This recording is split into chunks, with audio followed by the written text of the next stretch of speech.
Well, here we are. Hanalei is going to be ridden now for maybe what is the somewhere around the 5th or maybe as much as the 7th time. I don't think it's that many. I think it's only about 4 or 5 times. But anyway, it's been snowing. You can see the snow in the background. So I'm just getting her saddle straight. She stood still for the saddling as she should do. I'm going to tie that rope in a bowline around her neck. Bowline's a non-slip knot, so she can't get tangled up in it and hurt herself. It could potentially come over her head and trap her foot, but that means I've been bucked off, and so be it, I guess. Alright, so I'm going to get on her. That rope serves as what I call a bucking strap too, tied around her neck, because I can grab it if she starts to let go, and it's better than grabbing the horse's mouth to start with. I mean, the horse is, if it's really going to buck, you need to grab its mouth and move its chin over so that it finds it harder to do. But I like to give him a chance, and I grab onto that rope first and just pull myself into the saddle and try and stay on. Generally, over the years it's been okay, and in fact, quite often they'll stop when you pull on that rope. So we're going to move off,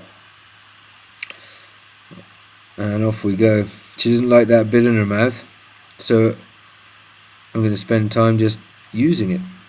If you find a part of the horse that is resistant, I call it resistant, then you need to play with that part, so to speak. Just keep kind of going to it and coming back from it, advancing and retreating from the point of resistance. So in this case, she's resistant to the bit, so I'm going to turn her. Now I'm using my hand there to stroke her neck. You can see that just puts my body into a turning position, which is good because it brings that left shoulder and arm structure forward, which turns the shoulder. If you've got your outside leg on as well, then you're kind of pushing the horse around with your body. Working on that open left hand to turn left, stroke the neck, outside leg behind the girth, tapping in stride with the horse. It's important to know where the feet are, and the stride I'm trying to tap on is as the horse picks up its inside hind leg. I'm going to try and tap that then, and that encourages the horse to bring it forward and step off of it. And of course that's what we're going to do later on in a rollback. So even now, even these turns at the walk are preparing a horse to do rollbacks. Nice halt, until she moved her backside round to the left there. So I'm going to have to fix that. I should fix it now, and I'll do that by using the left rein. As her backside moves to the left, I pull the left rein. You can see me open my hand there, and she steps back. Okay, this is not a good halt, but 5th ride, it's not a bad halt either. Off we go, still resisting that bit again.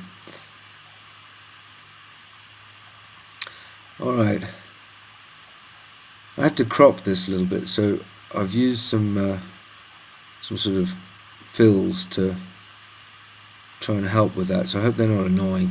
Anyway, we're up to the trot now. Now I'm not necessarily going to canter in any one session, but walk and trot I feel is fine for me to ask for. Canter, they can get a little too excited and they're not listening, so sometimes I avoid the canter.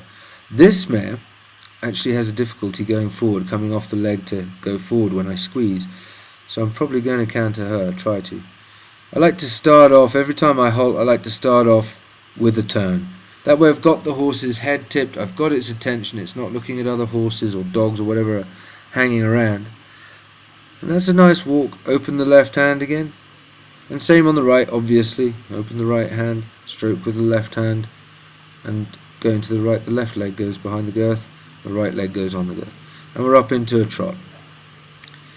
And here we're going to, that's about a 20-meter circle I got going, the big circle, and then to turn inside it, that's quite a good move. That's only a sort of 3 to 5 meter circle that she made there. And whoa, not really pulling on the reins, just trying to sit down into the mare a little bit, Stroker for stopping well. Okay, hand movements. You see her humping up a bit. Ooh, and there's a little crow hop humpy thing there. Didn't like that, but she's moving around nicely to the left. Change directions, trot. Very complicated move for her. Big kick to send her around to the right. Now, because she has trouble going forward, I'm kind of cantering in straight lines, rather than cantering the circle, because I feel like the rein interference on her face is actually causing her it's stopping her from going forward, simply put. So instead of going a circle, I'll make her go straight. It's easier for me to drive her forward. And now waving the arms. Gosh, what are we preparing for here, ladies and gentlemen? Could it be a mallet? Is this going to be a polo pony? Move her off. Now, I moved her off there. She did not move of her own accord. You can see my leg back. Still swinging. Boy, if that polo player swings like that, he ain't going to hit the ball very far. But she's doing nicely. Look at that. She did the same turn as she did. Now I'm going to turn her into my arm. So I'm bringing her head across to the right so she can really see my hand. And when I turn left, I'm taking her right eye, away from my hand on the right side, so she's actually not seeing it. And that's good that she trusts to move her head, to place her head to the inside of the turn whilst I'm waving my hand.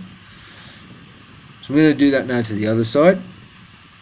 Swap hands, go with the left hand. No sense in leaning across and doing near sides yet. Just the hand is good enough. Now here with my reins in the right hand, I shorten the inside rein, so I've got her head placed to the inside.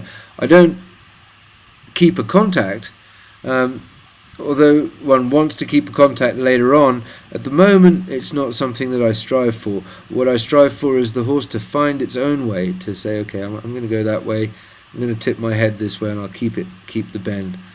And that way it's really learning. I'm not forcing the whole issue. Simple as that. So what we can see from this is that really all I want is the horse to tip its head, place its head to the inside of the turn. I want my outside leg behind the girth, inside leg on the girth, and that encourages the bend, encourages the hindquarters to stay underneath. And this is a circus trick. Always good to end with one of them.